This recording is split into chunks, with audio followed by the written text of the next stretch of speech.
Hola, bienvenidos a Big Left, Centinela de los últimos tiempos. Después del último video donde me enojé y grité, ¡guau!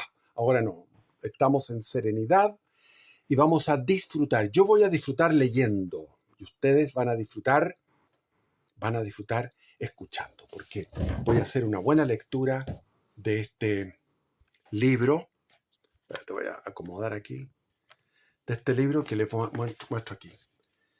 Recuerdos del pasado, Vicente Pérez Rosales, que es un clásico de la literatura chilena. Voy a comenzar primero con la introducción para que nos pongamos a tono. Yo prefiero ir leyendo y después comentando, siempre soy un comentarista, pero vamos a empezar aquí. Este es un prólogo, un comentario sobre el libro, ¿ya? Pero también hay que tomar en cuenta que con esta obra Pérez Rosales contribuyó significativamente a construir eso que se llama comunidad imaginaria, creando toda una imagen de la chilenidad mediante una caracterización del chileno del siglo XIX que hizo época. El chileno como un sujeto andariego e industrioso, un pionero que donde quiera que va se hace útil y funda su comunidad, su Chilecito. Después vamos a ver que Chilecito es una ciudad que está en Argentina y se llama así Chilecito porque llegaban los chilenos ahí. Y bueno, hay que seguir con la lectura. Pocos han contribuido tanto como Vicente Pérez Rosales a modelar esta imagen o idealización del roto chileno como un sujeto arrojado y trabajador, manso y sumiso, puertas adentro, pero altanero y orgulloso al exterior. Una caracterización sospechosamente similar, por lo demás, a la que dedica a su colega cuadrúpedo el caballo chileno. Tal vez eso explique las palabras de Vicuña Maquena, que se refiere a Recuerdos del pasado como un libro criollo y nacional, y que autores algo más próximos en el tiempo, como Eugenio Pereira Salas, advirtieran que se trataba de, comillas, el más chileno, el más auténticamente chileno de nuestra historia literaria. O que José Santos González Vera lo llamara una pequeña Biblia nacional, o el libro de cabecera de la literatura chilena. Alone, el gran comentarista Alone, que era un crítico literario, sintetizó esta impresión concluyendo que rara vez se habrá dado tal compenetración de un hombre, un libro y un país, como en la que hay entre Pérez Rosales y sus recuerdos del pasado y Chile. Los tres conglutinados forman un solo ser, con el mismo carácter y análogo desarrollo. Una síntesis similar entre el país, o sea, Chile, el libro y su autor, había expuesto Francisco Antonio Encina, quien en 1912, en su ensayo Nuestra inferioridad económica, que me acuerdo me lo leyó mi profesor de historia en tercero medio, muy bueno. Se refirió a Pérez Rosales no solo como un paradigma del emprendedor chileno del siglo XIX, sino como la quinta esencia de la chilenidad, o el chileno que mejor condensó las grandes cualidades y los defectos de su raza, y que supo vaciarlos en la obra más original que hasta hoy haya producido el genio hispanoamericano. Es muy elogioso. Francisco Antonio Encina, que ganó el Premio Nacional de Literatura, Francisco Antonio Encina, un gran escritor, un gran historiador. ¡Uy! Ya. Respecto de esta apreciación de los recuerdos del pasado, como epítome de la chilenidad, es imprescindible añadir que buena parte de su logro en este sentido es de carácter estilístico, ya que Pérez Rosales desarrolla su prosa literaria con el deliberado empeño de escribir una obra en nuestro idioma, o como él mismo señaló en otra ocasión, hablando de Chile en chileno, evitando los anglicismos y los giros afrancesados, cursis de la época. Esto es el prólogo de un señor llamado Marcelo Somarriba. Y después hay prefacio de la segunda edición, y antes de entrar de nuevo, ahí está nuestro héroe, nuestro literato. Hay que entender que él surge en la independencia de Chile, por lo tanto tiene una visión liberal de la revolución liberal, y eso nosotros estamos revisándolo desde el punto de vista de la tradición hispanista, pero nos va dando luces de cómo era el tiempo aquello. Entonces, estoy en el primer capítulo y vamos a lo que yo anduve rayando. Voy rayando así para que vean. Ahí voy viendo lo que puedo leer y lo que no tiene mérito de leerse.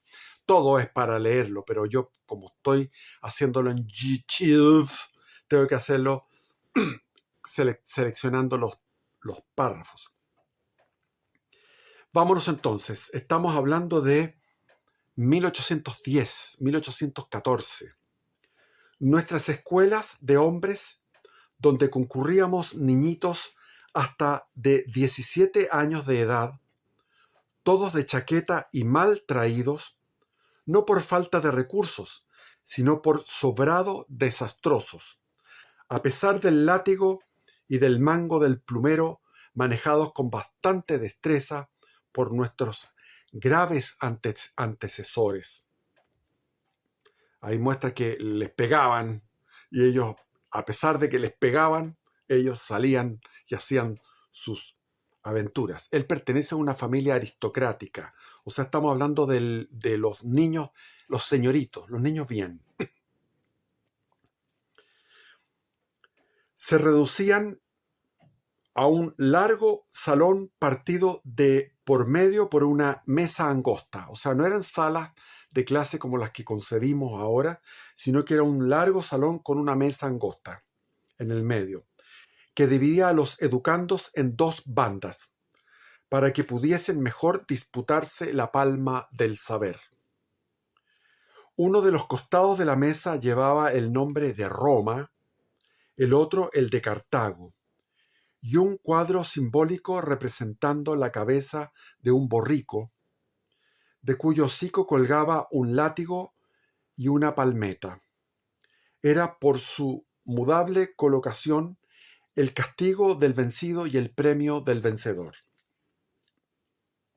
El profesor, quien como todos los de su especie, entonces podía llamarse Don Tremebundo, ocupando en alto una de las cabeceras del salón, ostentaba sobre la mesa que tenía por delante, al lado de algunas muestras de escritura y de tal o cual garabateado catón, una morruda palmeta con su correspondiente látigo, verdaderos propulsores de la instrucción y del saber humano, en una época en que se encontraba sumo chiste y mucha verdad aquel dicho brutal: la letra con sangre entra. En cuanto a la educación superior, peor es meneallo. Meneallo es una palabra que significa locución cervantina con la que se señala lo inconveniente de hacer memoria o hablar de cosas que originan disgustos o desavenencias. Nunca había escuchado esa palabra. Meneallo. Bueno, entonces, en cuanto a la educación superior, peor es meneallo, porque todo lo aprendíamos en latín. Para mayor claridad, dice aquí, para mayor claridad. Del estudio especial del idioma español, ¿para qué hablar? ¿Y quién podía perder tiempo en ponerse a estudiar un idioma que todos nacíamos hablando? como dice que se expresó por mal de sus pecados el buen don Juan Egaña, cuando se le consultó si el estudio de la gramática castellana debería o no entrar a formar parte de los ramos especiales que se enseñaban en nuestros colegios. Y ya que él acaso me ha hecho topar con la gramática de la Academia Española de la Lengua, no está de más que sepan nuestros sabios que el día en que en 1814 ni vislumbré siquiera existía en Chile de semejante libro. En las conversaciones que él acaso me proporcionaba tener con el distinguido patriota y sabio jurisconsulto don Gabriel Palma sobre la educación que se daba en Chile a la juventud en aquella remota época de 1814, me aseguró, y este dato fue ratificado después por los viejos generales Lastra, que estuvo a cargo del gobierno de Chile, y Pinto, Francisco Antonio Pinto, también presidente de Chile, que en 1815, siendo él profesor de latinidad en el seminario, donde se formaban a los sacerdotes, enseñaba a hurtadillas y como por mero adorno suplementar a sus manteístas. Manteístas son los alumnos externos, otra palabra antigua. Algunas reglas de hablar y de escribir en castellano, porque nadie se hubiera entonces atrevido a enseñar en público semejante bagatela. No había en parte alguna ni gramáticas ni diccionarios puramente españoles, porque estas dos bases fundamentales de nuestro idioma solo comenzaron a verse entre nosotros y en muy contado número a principios del año 1817. O sea, él menciona que con la independencia se trajo el valor, se valoró lo que era estudiar castellano o español como una disciplina. Solamente era el latino. Antes se hablaba en latín. Nadie podrá disputar con justicia la gloria de haber sido el primer profesor de gramática castellana en Chile que el famoso Gabriel Palma, ni al general don Francisco Antonio Pinto la de haber hecho terciar por primera vez al gobierno patrio en esta mejora de la pública instrucción, al ordenar, como ministro del Interior el año 1825, que se tuviese el estudio especial de la gramática castellana como parte integrante del Instituto Nacional. Pero no quiero anticiparme para no destruir la hilación que me imponen las fechas. La cimarra. Yo recuerdo que yo pensaba que la cimarra era la masturbación, entonces me preguntaban, ¿tú te has hecho la cimarra? ¿Te has hecho la cimarra? Y yo decía, si me he masturbado, lo encontraba terriblemente vergonzoso. Y no, la cimarra después supe, como 2 años después, en mi pubertad, supe lo que era la cimarra finalmente. La cimarra es un sustantivo chileno derivado del adjetivo cimarrón. Fue seguramente inventada para los niños de mi tiempo. Concurríamos temprano a las escuelas y por poco que tardase en abrir el profesor, nos llamábamos a huelga. Y sin más esperar nos marchábamos al río Mapocho, a provocar a los cimberros para decidir quién quedaría dueño de en aquel día del puente de palo. Había un puente de palo en la zona cerca de lo que es el puente Loreto. Ese era un puente de palo. Y la cimarra es cuando tú te vas del colegio y capeas, se llama capear clases, no ir a clases. En ese puente y bajo de él, porque el río iba casi siempre en seco. Imagínense toda la cantidad de cultivos que había en lo que es ahora Las Condes y Providencia, cuánta cantidad de agua se sacaba del río para cultivar todo lo que es la comuna de Las Condes y Providencia. Y no existía todavía, no estaba inaugurado el canal San Carlos. El canal San Carlos se inauguró en el gobierno de O'Higgins. Es decir, pero venía construyéndose de 1780. Ya llevaba 30 años de construcción, más de 30 años de cavar profundo ese tremendo canal que nosotros conocemos en la capital de Chile. Entonces, claro, iba al río, yo creo, como del tamaño de una acequia, no más.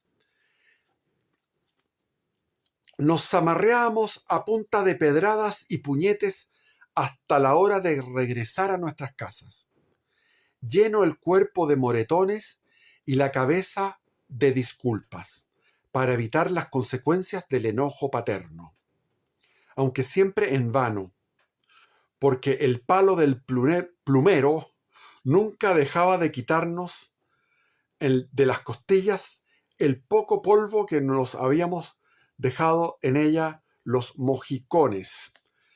Los mojicones en esa época se llamaba a las palmadas o bofetadas, o sea que después de haber peleado en el lecho del río seco del río Mapocho, entre lo que es ahora la Plaza Baquedano y el Museo de Bellas Artes, en ese sector llegaban y el papá con el palo del plumero les daba duro. Andábamos todas las siestas a hurto de nuestros padres, o sea, a escondidas de nuestros padres, corriendo por tejados y desvanes, pesa en mano para apoderarnos de los volantines ajenos, de los, como le llaman los españoles, los cometas. Cuando recuerdo cuánto afán costaba a nuestros padres, después de hacernos saludar a la gente, el conseguir que permaneciésemos algunos momentos en la sala de recibo, y veo que los niños del día no solo acuden a saludar sin ser llamados, sino que ni siquiera nos dejan hablar por quererse meter a grandes antes de tiempo. Está comparando con los niños que él ve en 1870, 80, en esas décadas, cuando escribió este libro. Entonces está comparando lo que era a comienzos del siglo con el final del siglo. Cuando recuerdo que considerábamos perdido el día domingo, que no había sido empleado en correr a caballo, en enlazar, en buscar camorras, en trepar sobre los árboles, en rompernos la ropa, en embarrarnos y hasta en extender una cuerda de vereda a vereda para levantar perros a la pasada. Si van corriendo los perros, levantan la cuerda y el perro que va corriendo, ¡pum!, sale levantado. Es decir, eran niños que tenían muchísimas vivencias. Parece que contra más pasa el tiempo, menores son las vivencias. Yo recuerdo que cuando era niño tenía muchas vivencias. Y ahora los niños de ahora no tienen vivencias. No tienen vivencias. Es una miseria grande. ¿Cómo se desarrolla el cerebro con todo ese entrenamiento de las camorras, los piedrazos, subirse a los tejados, robar el volantín del otro, elevar volantines, etcétera? Y veo ahora que jueves y domingo se inunda de pequeños y satisfechos estudiantes nuestro principal paseo, que cada uno de ellos en los días comunes anda mejor traído que lo que andábamos nosotros en los días festivos. O sea, que en un día común el joven de finales del siglo XIX, el joven chileno, andaba muy bien vestido, más bien vestido que ellos cuando andaban en los días de fiesta y de gala. Que a ninguno le falta bastón en vez de llevar pañuelo, pues más necesidad tienen las narices de éste que sus infantiles pies del primero. Que en todas partes se adelantan a ocupar los sofáes de preferencia sin cuidarse de cederlos a las señoras. Que cuando andan juntos no se oye más voz que la de ellos. Y que cuando solos parece por su afectada gravedad que, puesta la mente en alguna Dulcinea, anduviesen en pos de consonantes para una endecha amorosa.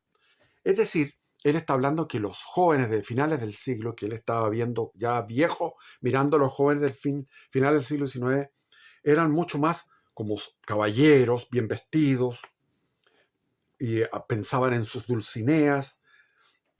Cuando les oigo muy, muy orondos meter su cuchara de pan en los puntos más delicados del derecho, en lo más intrincado de las cuestiones religiosas, en la inconstancia de las mujeres y hasta en los hastíos que les causan los desengaños de la vida, de veras que me siento humillado por mis antecedentes.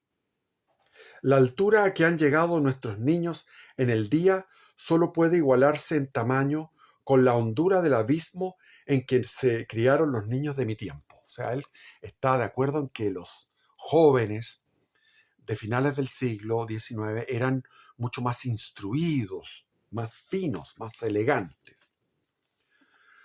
No menos democráticos que las carreras, los burdos asientos del reñidero de gallos colocaban hombro con hombro al marqués y al pollero. Hay que señalar que fue O'Higgins el que prohibió las peleas de gallo y las corridas de toro y los títulos nobiliarios. Todas esas cosas las suprimió O'Higgins.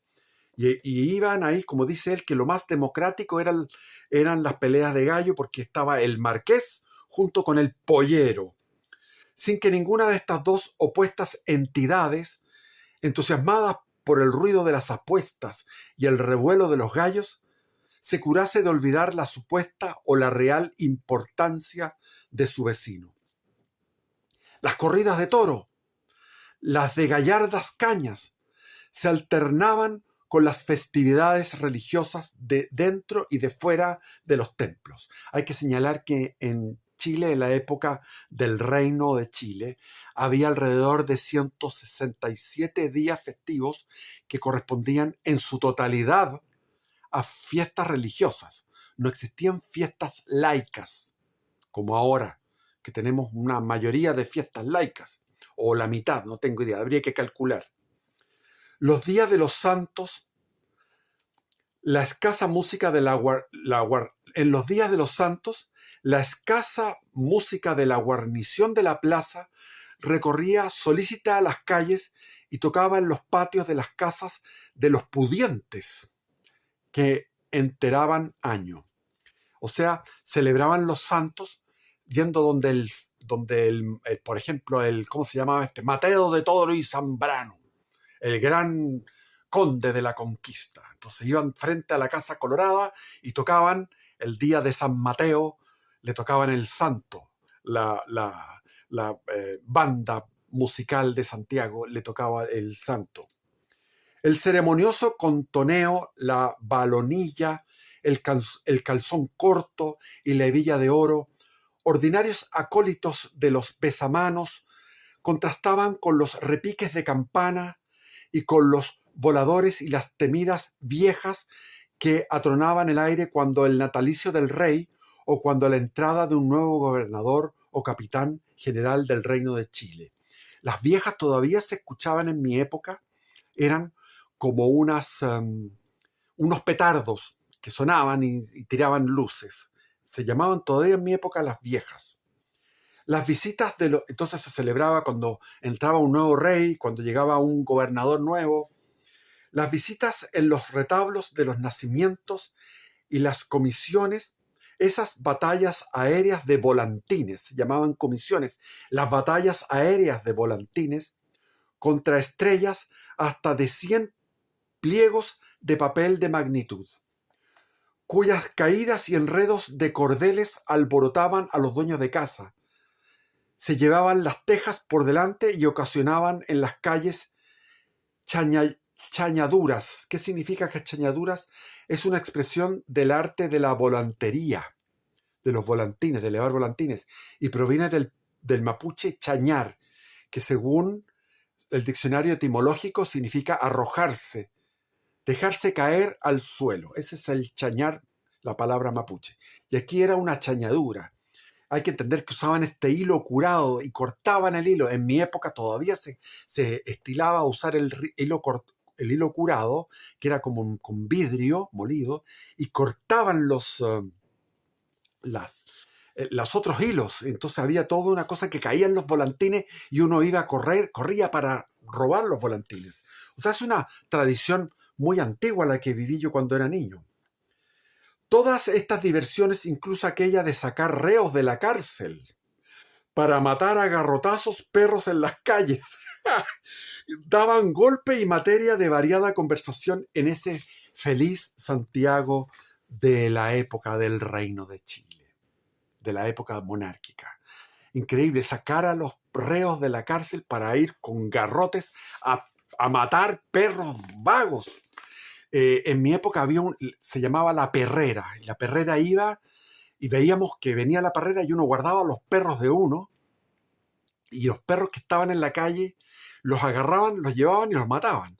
Era una muy buena solución. Yo estoy de acuerdo con la perrera. Después vino las susceptibilidades, la hipersensibilidad animalista, que finalmente se eliminó la perrera, que yo me crié de niño con la perrera. Y aquí la perrera eran los reos de la cárcel.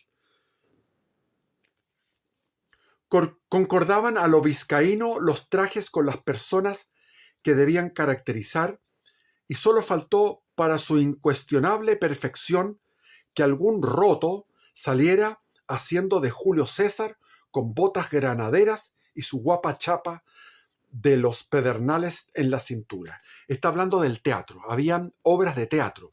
Entonces, lo más divertido que encuentra él es que había rotos, o sea, gente muy vulgar, muy, no vulgar, sino que de bajo condición, que estos se pulían en el lenguaje y declamaban como Julio César. Puede calcularse cuán en mantillas estaría el teatro del año 14 por lo que fue el año 20. Y esto que tenía por padre y por sostenedor a un hombre tan activo, tan inteligente y patriota como era don Domingo Arteaga. Vamos a ver quién era don Domingo Arteaga, en la letra chica. Era empresario teatral. Don Domingo Arteaga abrió a instancias de Bernardo Higgins un teatro que se conoció como el Coliseo de Arteaga, que fue escenario de importantes manifestaciones políticas, además de las obras de teatro. Entonces, sin cuyo celo y aporte monetario financiero, quién sabe cuánto tiempo más hubiéramos tenido que pasar contentándonos con simples teatros como el de la Pichanga de San Borja. A este activísimo empresario debemos la erección del primer teatro chileno, fundado el año 18 en la calle de las Ramadas, trasladado el año 19 a la de la Catedral y colocado de firme el año 20 en la antigua plazuela de la Compañía, hoy Plaza O'Higgins. Está hablando él con mucha admiración de toda la cantidad de obras que hizo Bernardo Higgins a imitación o por la genética igual de su padre, porque Ambrosio Higgins fue el mejor gobernador que tuvo Chile durante todo el periodo monárquico, mal llamado colonial. Éramos un reino. Y ahí ese es Ambrosio Higgins, el número 1. Y después Bernardo Higgins también. Fue increíble. Ya. Puede calcular después. Como la moralidad de las representaciones teatrales era dudosa y cuestionada por los rancios partidarios del rey, aquí está diciendo que los partidarios del rey eran muy morales y muy censuradores en el tema moral. Esto estaba hablando que en el fondo los patriotas eran más liberales. Los patriotas convirtiendo el teatro en arma de combate, ¡oh, qué novedad! Como los marxistas que tienen el teatro y el cine y la fotografía y la literatura como arma de combate. Aquí estaban los liberales ocupando el teatro como arma de combate. Después de escribir con gordas letras en el telón de Boca estos 2 versos de don Bernardo de Vera y Pintado, gran patriota, o sea, gran independentista o separatista, creo que de origen argentino. Dice aquí: he aquí el espejo de virtud y vicio, miraos en él y pronunciad el juicio. Establecieron como regla fija que el teatro se abriera siempre con la canción nacional, con los versos del mismísimo de Bernardo Vera y Pintado, la música del violinista don Manuel Robles, y que sólo se representara en él, con preferencia a otros dramas, aquello que, como Roma libre, tuviese más relación con la situación política en que el país se encontraba. Como quiera que fuese, En el teatro ni actores ni espectadores se daban cuenta del papel que a cada uno le correspondía. En el simulacro de las batallas, los de afuera animaban a los del proscenio.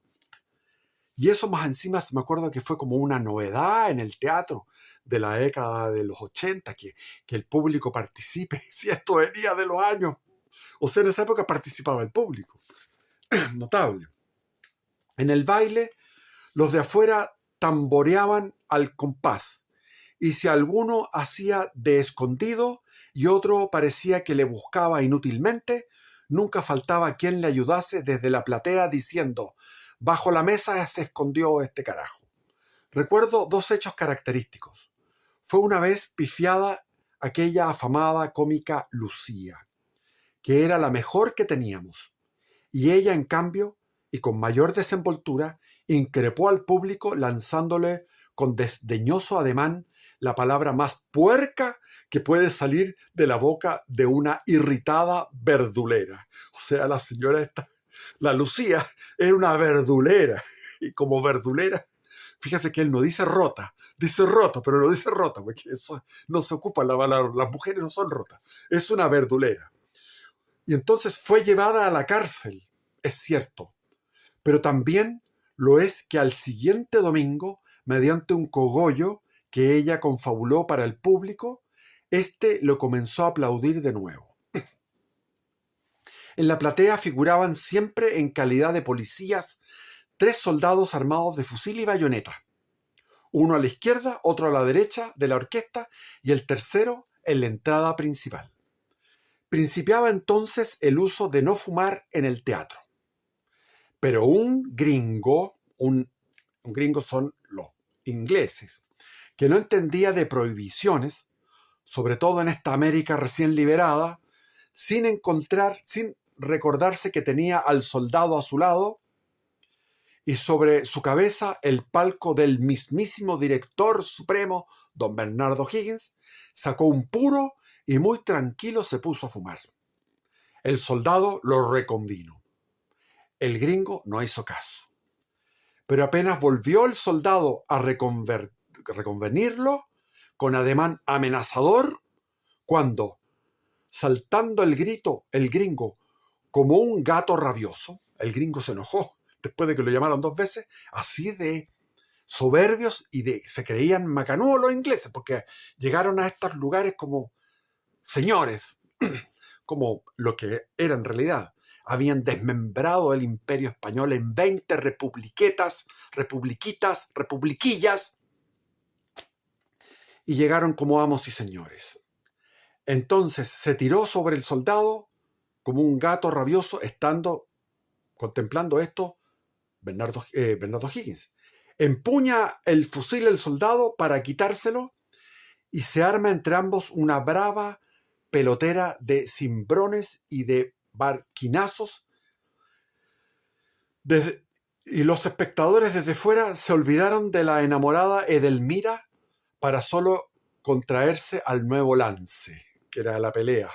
O'Higgins, que no quiso ser menos que todos los demás, sacando el cuerpo fuera del palco, con voz sonora gritó al soldado: «Cuidado, muchacho, que no te quiten el fusil».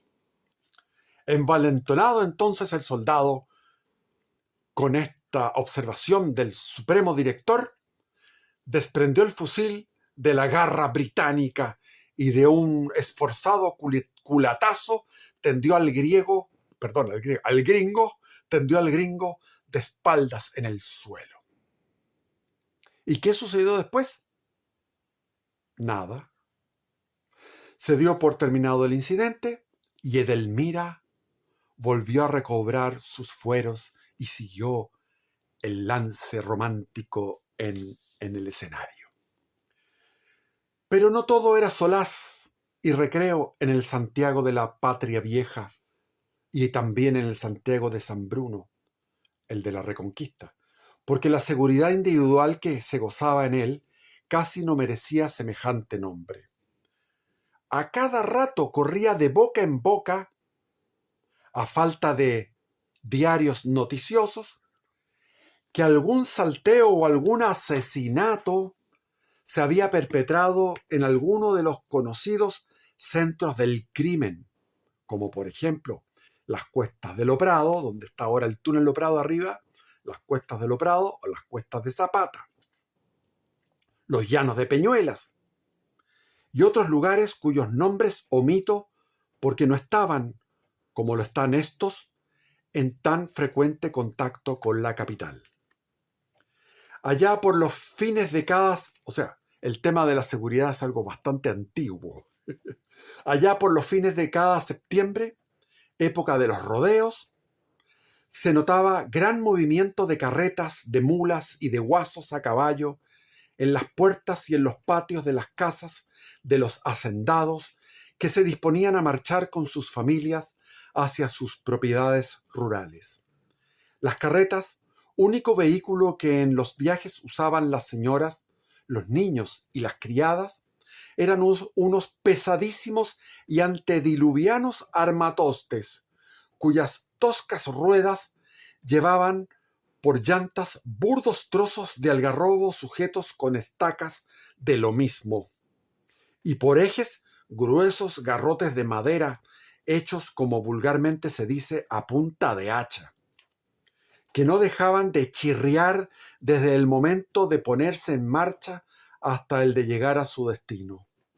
No solo 26 años después, esto es, en el año 1830, se introdujo en Chile el uso de la llanta de fierro para mejorar esta importante arca de Noé. En ella, en estas carretas, junto con los colchones que cubrían el centro para mitigar la fuerza de los golpes que le hacían dar las desigualdades del piso, de los caminos, ya me imagino cómo eran esos caminos, y la cortina de seda que adornaba su entrada, se veía siempre figurar con el más amigable y franco consorcio a señoras, criadas, niños, canastos con naranjas, canastos con huevos duros y con fiambres, canastillos de dulces de las recogidas, el tiesto íntimo de plata maciza, la harina tostada, el charqui, el terrorífico instrumento del bitoque y para siempre la consoladora guitarra. Con este ajuar y al lento paso de los pesados bueyes, se llegaba al cabo de 2 días, después de sufrir un sol abrasador, a unos simulacros de posadas o de ventas donde todo faltaba menos la incomodidad. En 4 días se llegaba a Valparaíso, o en más o menos tiempo a las haciendas donde se dirigían las caravanas primaverales. Los comerciantes de Santiago concurrían, con frecuencia para el abasto de mercaderías a Buenos Aires, desde cuya plaza a lomo de mula y a través de las peligrosas laderas escarpadas, empinadas laderas de los Andes, internaban en Chile los efectos que no les era dado encontrar en la aldea de Valparaíso. Valparaíso era una aldea, ya lo vamos a ver. ¿Cuánto tiempo no se perdía entonces? ¿Cuánta vida no se malgastaba en puros viajes? Imagínense ir con los bueyes. ¿A qué velocidad viajas con los bueyes? No solo, pues, debe buscarse la causa del atraso en que yacen algunas naciones en las instituciones políticas que las rigen, el forzoso aislamiento en que se encuentran en sus respectivas residencias los hijos del mismo país, la falta de continuo y fácil contacto entre unos y otros, concurren a una con las malas instituciones, el lamentable atraso del comercio, de la industria y de la misma civilización. Está reflexionando con categorías del siglo XIX que observó lo que pasaba del aislamiento. Hay que entender que ahora estamos en una hiperconexión con aviones, con carreteras, con celulares. Ya en mi época ya estábamos conectados, pero esto estamos hablando de una época que apenas había caminos. Quien vio Santiago del año 1814 y lo tornó a ver el mismo Santiago en 1825, pudo decir con fundamento: o los grandes acontecimientos políticos y sociales recién desarrollados en este pueblo no le han dado siquiera tiempo para vestir un traje menos raído, o Santiago ha nacido para eternizarse como está. Está diciendo que durante todo lo que fue la convulsión de la guerra separatista, independentista, Santiago no progresó porque hubo guerras y desgastes de la hacienda pública. Pero después, ¿cómo progresó con Benjamín Vicuña Maquena, alcalde antes de la Guerra del Pacífico en la década del 70? Se construyó el teatro municipal, que todavía está vivo, está todavía en pie a pesar de los terremotos. Está también el paseo del paseo del Cerro Santa Lucía, etcétera, etcétera.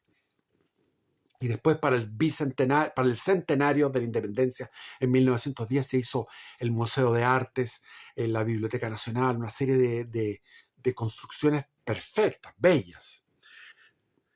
El Santiago material del año 14, salvo escasísimos retoques, era el mismísimo del año 25. Solo que por no se me enfaden los santiagueños, no dice santiaguinos, santiagueños, nacidos del año 1830, no quiero traer con detalles a la memoria los sustos que pasábamos en la feliz cañada cuando, escapada alguna vaca del inmundo matadero de San Miguel, o sea, donde ahora es la comuna de San Miguel, había un inmundo matadero. Y por lo que es ahora la Gran Avenida había un camino de barro, y la vaca se escapaba y era perseguida con temerosa algazara por perros y por guasos de a caballo. Atravesaba furiosa aquel paseo, el paseo de las delicias, llevándose por delante cuanto encontraba. Cierto es que el año 1830 ya no tenía que andar forzosamente el presidente con banda lacre y rapacejos de oro, como lo es también que ya ese año comenzó la derrota de las pesadísimas calesas. La calesa era un coche elegante para la aristocracia. También O'Higgins hizo lo que se llamó, que era un vertedero, era un basural, todo lo que es la Alameda.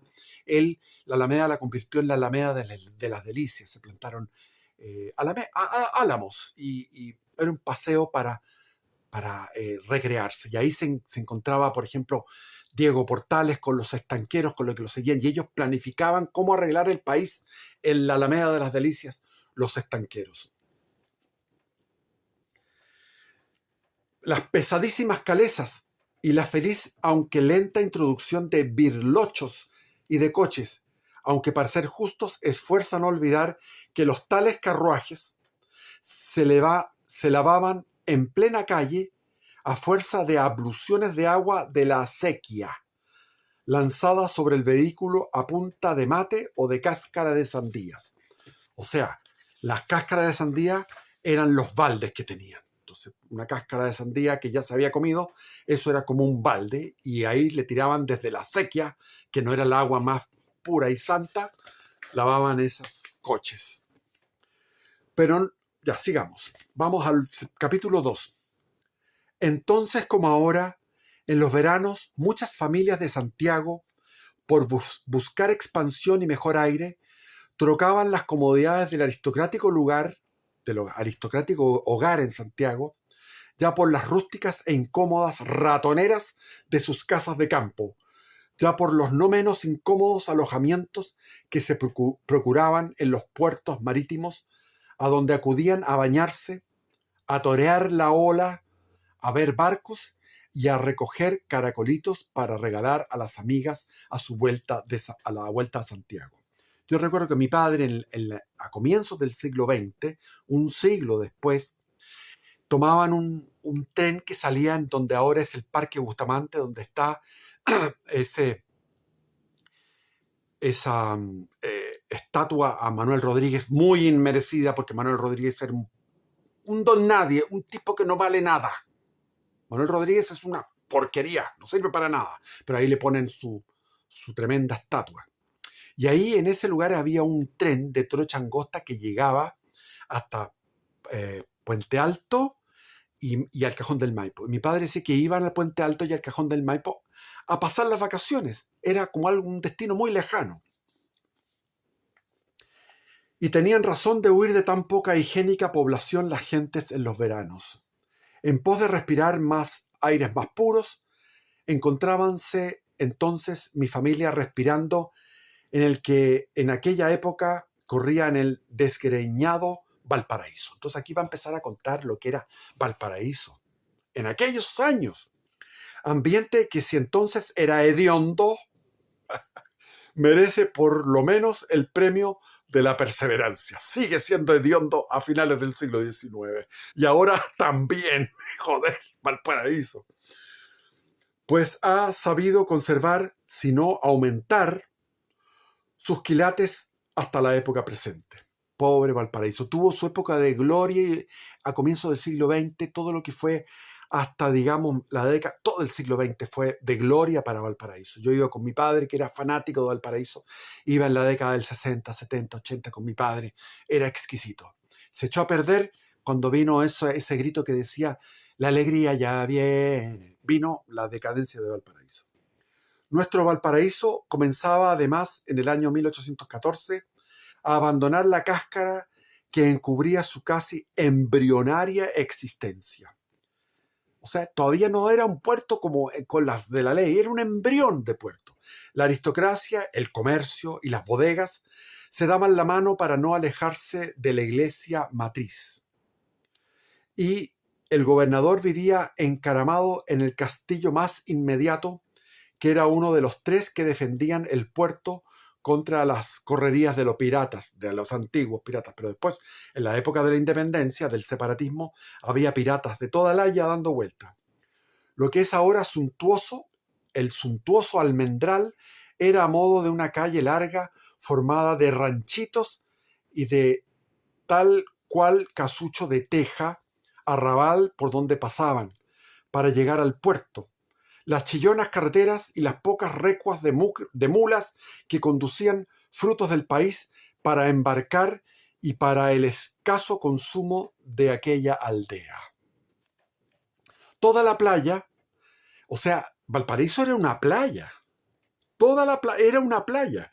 Toda la playa, desde un extremo al otro de la bahía, era un desierto que solo visitaban las mareas, y en el cual, en medio del sargazo y junto a algunas estacas donde los pescadores colgaban sus redes para orearlas es airearlas, se veían varados algunos de los informes troncos de árboles ahuecados que llevan aún el nombre de canoas. O sea, todavía se usaban las canoas indígenas.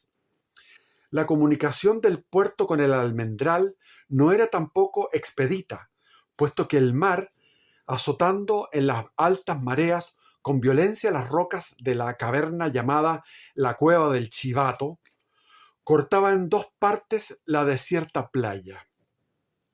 ¿Dónde habría estado la Cueva del Chivato? ¿Dónde estaría eso? Recuerdo que la policía, para evitar los robos que solían hacerse de noche en aquel estrecho paso, colocaba en él, suspendido de una estaca, un farolito de papel con su guapa vela de cebo de las de A5 al real. O sea, los robos de la época. Como siempre, chileno ladrón. Con decir que los zapatos se mandaban hacer a Santiago, basta para dejar sentado que, después de San Francisco de California, con iguales recursos, ningún pueblo de los conocidos ha aventajado a Valparaíso ni en la rapidez de su crecimiento, ni en su importancia relativa sobre las aguas del Pacífico Oriental, de las aguas occidentales. Es decir, que él compara que San Francisco de California y Valparaíso fueron los 2 puertos, superando al Callao, por lejos, fueron los 2 puertos más espléndidos de crecimiento en el siglo XIX. Hay que entender que no existía el canal de Panamá, entonces pasaban por el estrecho de Magallanes muchísimos barcos y recalaban en Valparaíso, y ahí donde encontraban civilización. Desde Europa, que no encontraban civilización ahí.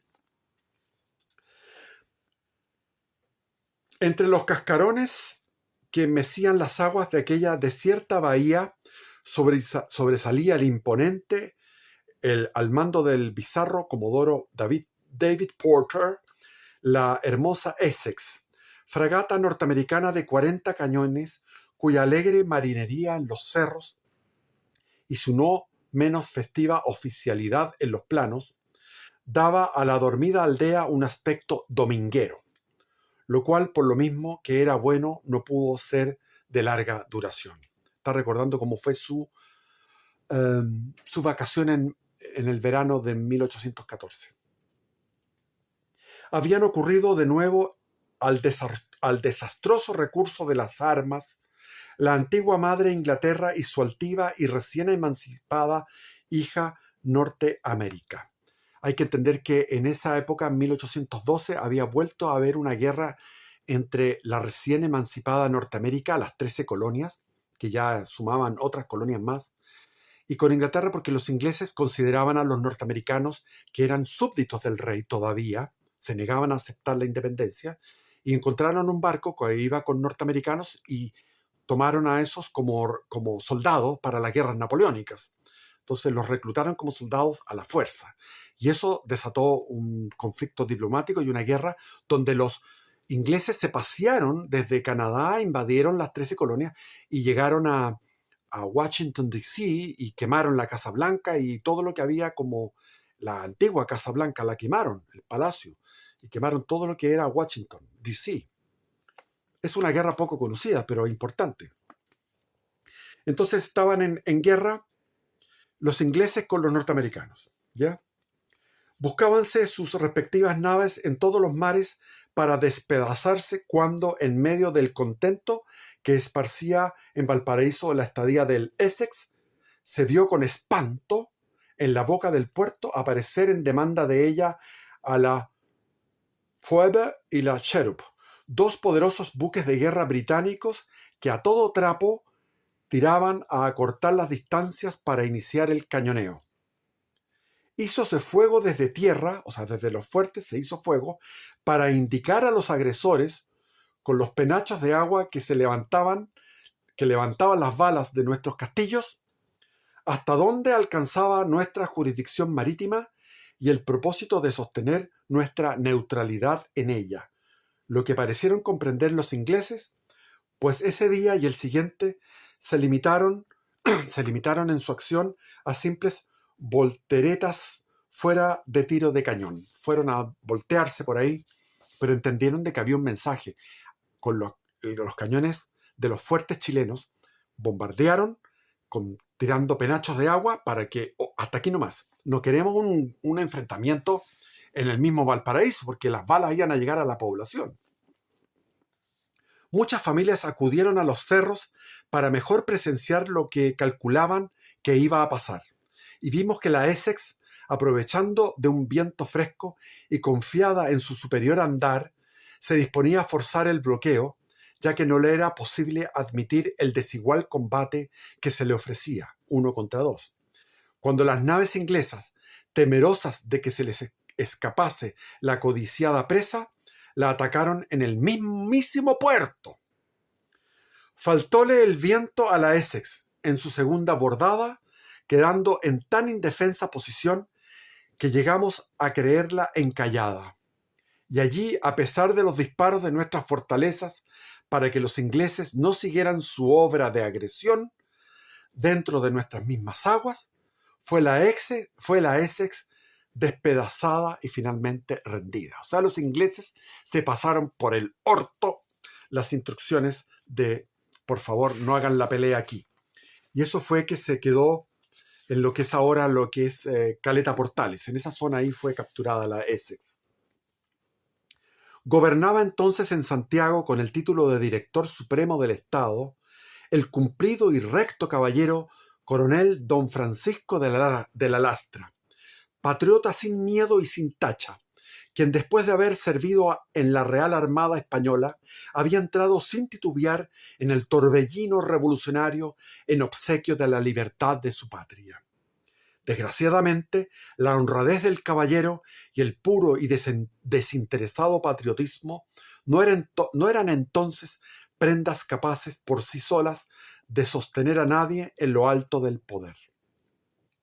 Para conseguir ese propósito era necesario que a tan apreciables dotes se uniesen el arrojo y sobre todo la suspicacia que acompañan siempre a la ambición.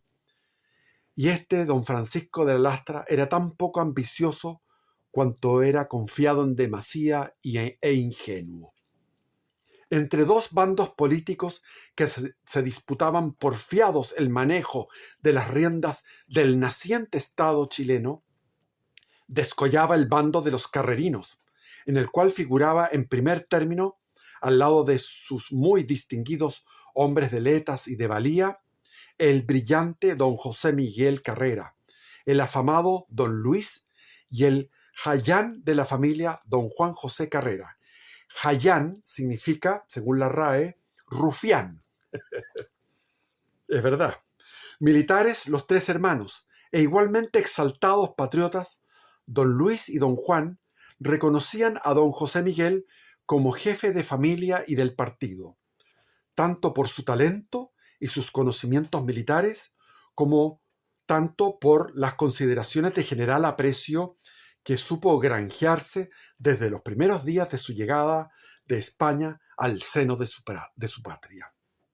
Este joven, José Miguel Carrera, que tan brillantes cuanto dolorosas páginas ocupa con su vida en la historia de los primeros tiempos de nuestra emancipación política, había llegado a Chile poco después de la instalación de nuestro primer ensayo de Congreso, precedido del honroso antecedente de haber abandonado en España el seguro y para su edad brillante puesto de teniente coronel de húsares de los Reales Ejércitos, por correr los azares y peligros de una revolución de dudoso éxito, pero que podía tal vez dar por resultado la emancipación de su patria del dominio español. Hay antecedentes de muchos documentos que José Miguel Carrera tenía como imagen a Napoleón Bonaparte, y él quería imitar a Napoleón Bonaparte. Napoleón, creo que a los 29 años, después de haber hecho la campaña de Italia, viene el 18 de Brumario, que es un golpe de Estado donde él se hace con el cargo como cónsul por 10 años, después cónsul vitalicio, y después de cónsul vitalicio, el año 802, el año 1800, el golpe de 18 de Brumario, después en 1802 se declaró cónsul vitalicio y después, en 1804, emperador. Entonces, él quería imitar eso, siendo joven, tenía 24, 25 años.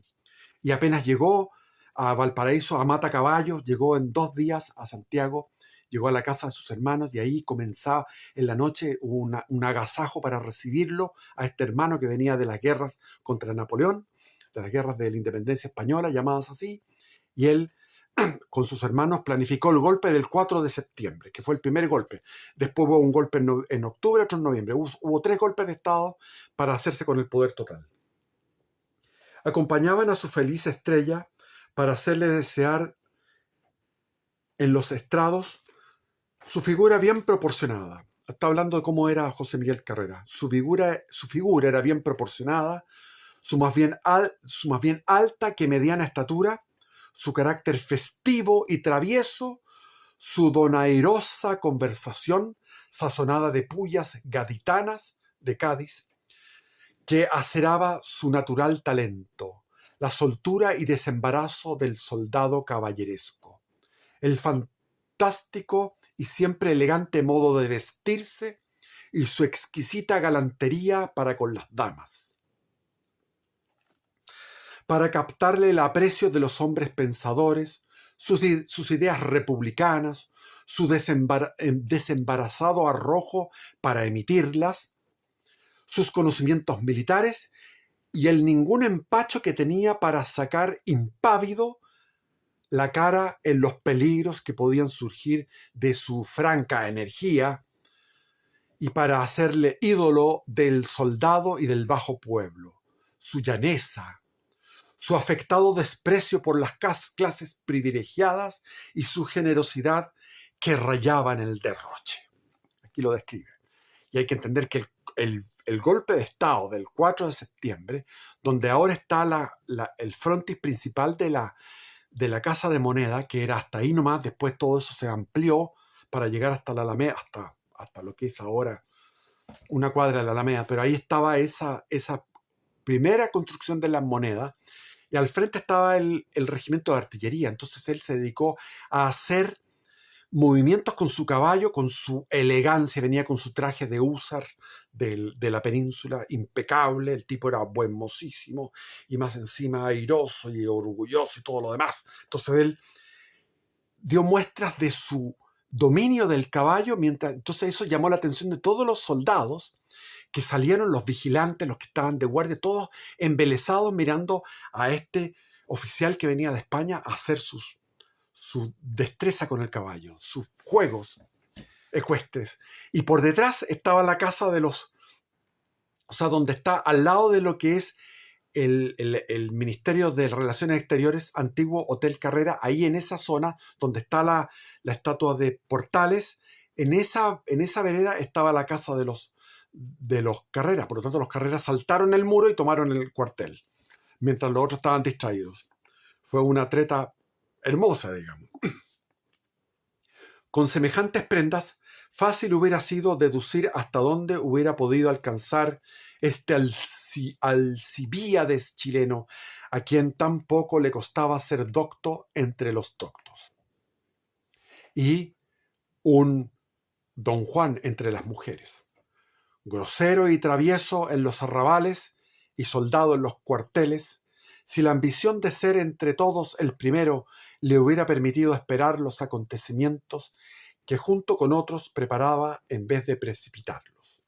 Está criticando que era un precipitado y eso le jugó en contra, que estuvo 10 años, desde 1811 a 1821, cuando lo fusilan en Mendoza, fueron 10 años de vida pública.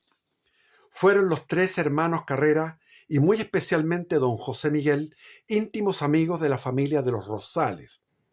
Los Rosales es la familia materna, él es Vicente Pérez Rosalos. Los Pérez eran aristocráticos y los Rosales eran aristocráticos. Así es que no nos causó extrañeza cuando volvimos de Valparaíso encontrar ocultos y asilados en nuestra casa al loco, o diríamos al locatelli de José Miguel, como lo apellidaba por cariño mi abuelo don Juan Enrique Rosales, el papá de su mamá. Don Juan Enrique Rosales fue uno de los miembros de la Junta de Gobierno de 1810. Y a su hermano Luis, recién escapados de la cárcel de Chillán, a donde el torbellino político los había arrojado. El 23 de julio de 1814 fue el golpe de Estado que hizo Carrera para derrocar a don Francisco de la Lastra y tomar el poder en su segunda dictadura. La había perdido en el sur cuando estaba a cargo del ejército en Concepción, con sus errores estratégicos, sus errores tácticos, no tenía dotes como militar. Y habían llegado precisamente de haber escapado, pero ellos se fugaron de la cárcel en Chillán por una maniobra de los realistas. O sea, los partidarios del rey que estaban en Chillán, que Chillán era del rey por completo, planificaron la huida como que era una cosa espontánea, que ellos se dijeron, mira, estamos. La esposa del intendente les abrió la puerta, bla, bla. Toda una cosa muy divertida, cómica en realidad. Que es cómica porque los tipos pensaron que se estaban fugando por sus propios méritos, pero los realistas calcularon de que si soltaban a los hermanos Carrera y llegaban a Santiago, en Santiago iban a hacer un golpe de Estado, tal como sucedió. Y finalmente se empezó a haber una guerra civil entre O'Higgins y Carrera, mientras los realistas se preparaban sin perder ni un día, ni una hora, ni un segundo en preparar un ejército formidable de sureños. Solamente el 10% eran españoles. El 90% del ejército realista eran sureños. Eran chilotes, valdivianos, de la zona de Los Ángeles, de Chillán, de Concepción, de Arauco. Es mucho más difícil y aún peligroso de lo que parece estarse en los términos medios en política. No tenía mi familia motivo alguno para ser enemiga de Francisco de la Lastra. Tenía motivos para estimar tanto a Carrera como a O'Higgins, valiente rival de este, y todos dispensaban a mis padres cariños y respetos debidamente correspondidos. La presencia de los Carreras en la casa mía, el desenfado y aún la imprudencia de don José Miguel, que salía y entraba de noche en ella, recibía visitas de escapados y despachaba emisarios, tenían alarmada a la familia, que temía por instantes verse arrastrada por la corriente de las circunstancias a hacerse reo de actos que no aceptaba, pero que la amistad la obligaba a tolerar. Esta situación no estaba ni podía estar destinada a ser de larga duración. La noche que precedió a la violenta deposición del director supremo, don Francisco de la Lastra, que la noche fue el 22 de julio, tuvo don José Miguel en la antesala de casa una acorralada, bien que amigable, discusión con mi madre, doña Mercedes Rosales. O sea, la madre lo atajó. La madre de este personaje que está escribiendo sus memorias, doña Mercedes Rosales, atajó a José Miguel para increparlo o hacerlo reflexionar. Procuraba tranquilizarla, desvirtuando con alegres chistes las serias reflexiones que la señora le dirigía. Tanto que llegó el momento en que ella, amenazándolo con el abanico, le dijo estas palabras, cuyo significado vine a comprender después. Le dijo la mamá de nuestro escritor, le dijo: ¿hasta cuándo eres loco, José Miguel? Mira que al cabo te va a suceder alguna desgracia. Espera siquiera que llegue mi padre. Don José Miguel, que parecía en ese instante más preocupado de lo que pensaba que de lo que oía, estaba pensando en un golpe de Estado, nada menos, coordinando los movimientos, era un genio de los golpes de Estado. Hizo 4 golpes de Estado, era un genio, más otro que intentó en Mendoza, etc. Soltando una sonora carcajada después de haber mirado su reloj, cogió precipitado el sombrero y con un expresivo le dijo: no tenga usted cuidado, mi señora Mercedita. Haga usted de cuenta que ya el pájaro está en la jaula. Y por si acaso, asegure la puerta de la calle.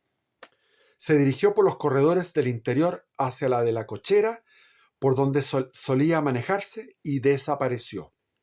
Al día siguiente fue Francisco de la Lastra arrojado del poder. Después cuenta la desgracia que sucedió en Rancagua. Lo que fue en Rancagua, vamos a ver algunas cosas. Santiago, agitado en el día, no durmió en la noche. Carreras de caballos por las calles, gritos sediciosos, vivas por la patria y vivas por el rey, rumores y noticias confidenciales, pero siempre aterradoras y siempre embusteras, fomentaban la más cruel ansiedad en el ánimo de los comprometidos, al propio tiempo que despertaban frenética alegría en el de los adictos a la corona. Llegó, ignorándose aún lo que pasaba, está hablando de la noche del 2 de octubre, el primero y 2 de octubre fue la batalla de Rancagua, dentro de la ciudad de Rancagua. Llegó, ignorándose aún lo que pasaba, a primera luz del día 2, tan funesta cuanto gloriosa para nuestras medallas armas. Expresos, venían mensajeros expresos, matando caballos, llegaron del lugar de la catástrofe gritando que todo se había perdido.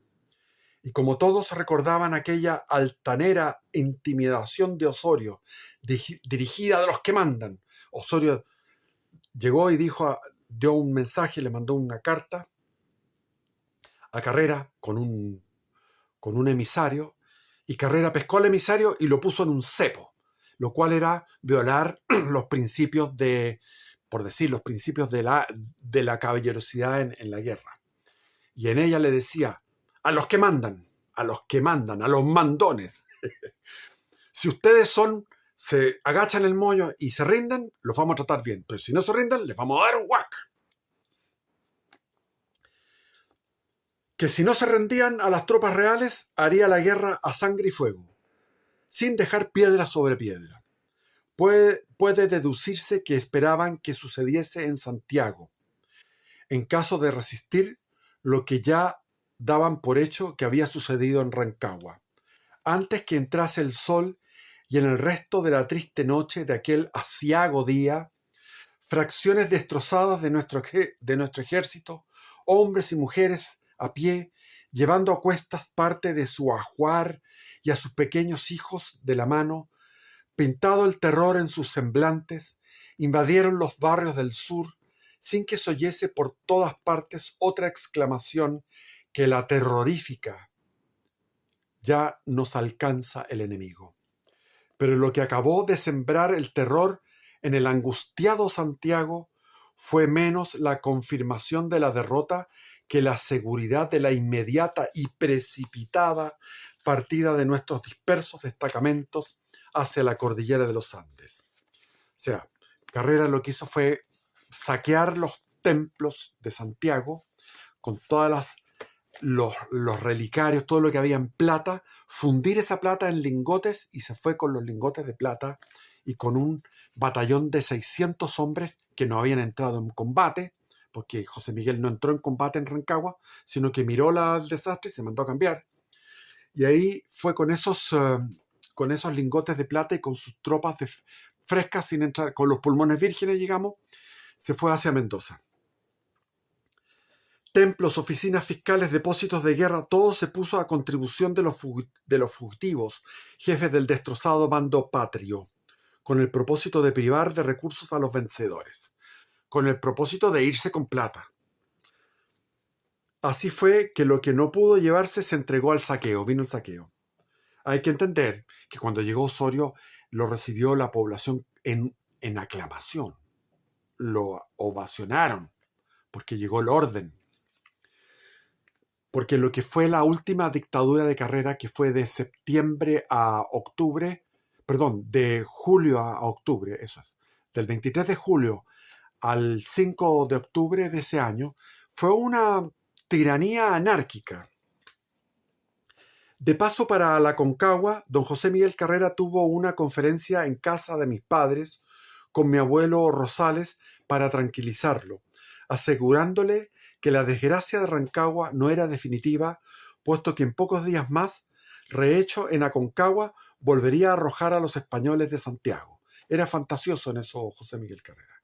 O'Higgins, íntimo amigo también de mi familia, no parecía abrigar las mismas esperanzas, puesto que al despedirse precipitadamente de ella a consecuencia del aviso de que las fuerzas del coronel Elorreaga era una guerrilla que iba a la vanguardia del ejército realista, que consistía en 300 hombres de élite que habían luchado como guerrilleros durante todas las campañas de la Patria Vieja y seguían pisándole los talones a O'Higgins y a Carrera.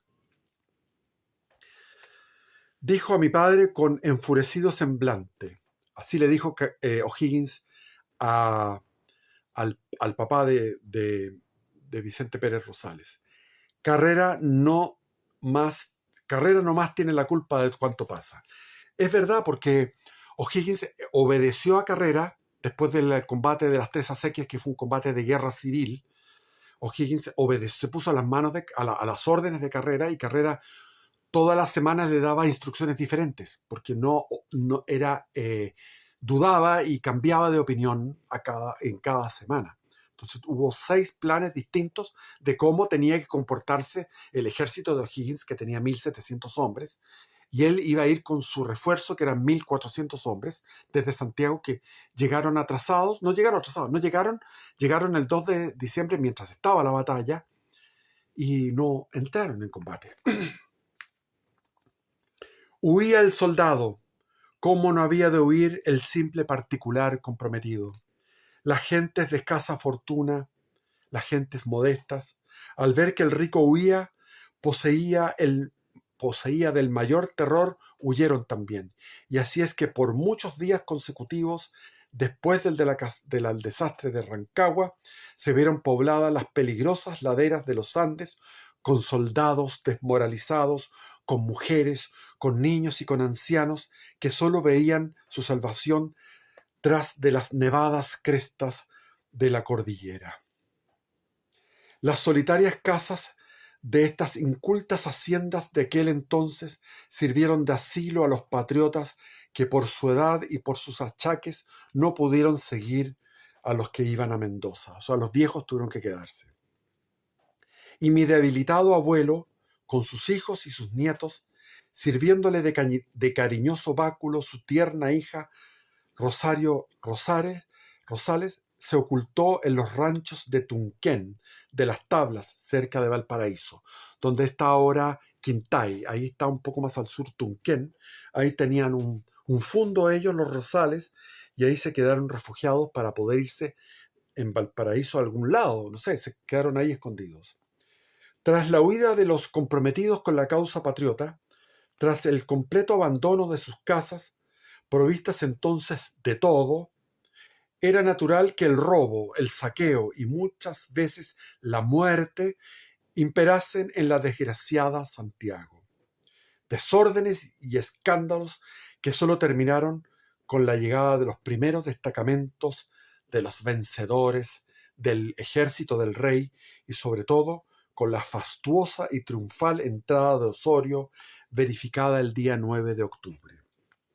La población no solo se componía de partidarios de la independencia, habitaban también en Santiago muchísimas familias adictas al régimen colonial, como era mi antigua familia, la familia Izquierdo de don Santos Izquierdo, casada con una hermana de la Paula Jaraquemada, pero esta Jaraquemada era realista, estaba peleada con la Paula Jaraquemada. De ahí vienen los Izquierdos Jaraquemada, de los cuales desciendo. Y llegó Osorio y los oficiales a alojarse en la casa de mi tatarabuelo, y mi tatarabuelo, bisabuelo, don Domingo Izquierdo Jaraquemada, fue el que dio el discurso de bienvenida del ejército realista. Y lo probó en grande entusiasmo con que el pueblo vestido de gala, o sea, el pueblo santiaguino se vistió de gala y solemnizó en la entrada del vencedor en ese día del 9 de octubre de 1814. Hijo pródigo entonces al seno de la corona, volvió como hijo pródigo al seno de la corona de Castilla. Arcos triunfales, banderas y cortinas de seda en los balcones, repiques de campana, pregonaban el general contento, y flores desparramadas con profusión señalaban sobre el pavimento de las calles el fastuoso rastro que iba dejando en ellas la satisfecha comitiva de aquel afortunado redentor que tantas lágrimas había de hacer verter después a muchos de los mismos que con tanto alborozo le recibían. Debo decir que Osorio era una buena persona. Lo que pasa es que Osorio recibió instrucciones del virrey Abascal, y el virrey Abascal recibió instrucciones del estúpido del rey Fernando VII, mal aconsejado por los absolutistas, porque la solución era una Commonwealth, era una unión de los países que se estaban independizando, mantenerlos en una unidad, mantener la singularidad de cada territorio, de cada identidad, pero en una unidad, mantener la unidad. Pero como Fernando VII iba por el absolutismo, quería volver al pasado, un pasado que no podía volverse. Bajado el telón que separa al primero del segundo acto del sangriento drama de nuestra emancipación, Osorio y después el de Marcó del Pont, guiados por la mano de una política mal entendida, arbitraria y cruel, parece que solo se ocuparon de no errar desaciertos para provocar la reacción y la rebelión y el descontento del pueblo chileno. Exactamente. El pueblo chileno lo recibió como libertadores después de todos los errores de los llamados patriotas, como José Miguel Carrera y compañía. ¿Y qué pasó? Que Osorio, recibiendo órdenes del virrey del Perú, y mal asesorado por el San Bruno, que era el jefe de los 500 Talaveras, que eran 500 españoles peninsulares que actuaron con racismo, con crueldad, con represión. Eso terminó por consolidar la idea de independencia. O sea, el gobierno de Osorio y el gobierno de Marcó del Pont abonaron para que después el que entrara triunfal fuera San Martín con el ejército de los Andes. Puede ser que Osorio, al llegar a Santiago, abrigase, como lo aseguran algunos escritores, el pensamiento de seguir una política de conciliación, tal que, captándose las voluntades de los adustos republicanos que acababa de vencer, adquiriese al mismo tiempo, a fuerza de dulzura y de actos de equidad, lo que no era dado a exigir del mal entendido rigor. Pero desgraciadamente, presupuesto semejante pensamiento, no pasó esto de ser un ligerísimo destello de cordura. El corazón de ese hombre no era bueno, y si lo fue, será forzoso convenir en que las sugestiones del miedo y los malos consejos pueden provocar actos de fiera en las almas más bien puestas. Y aquí comienza la descripción de lo que fue el padecimiento del gobierno de Osorio y después cuando viene San Martín y todo eso para una segunda lectura. Y después sigue esto, es entretenido, yo lo encuentro. Si no les parece y se aburren y algunos no lo... Es para escucharlo completo. Si yo lo leo mal, coméntenme, háganme las críticas si estoy leyendo muy, muy mal, estoy leyendo muy fuerte, no sé. Esto es para entretención. Si no es agradable, comuníquenmelo porque si no, no seguimos con esto. Pero el libro es una exquisitez. Bendiciones, viva Cristo Rey.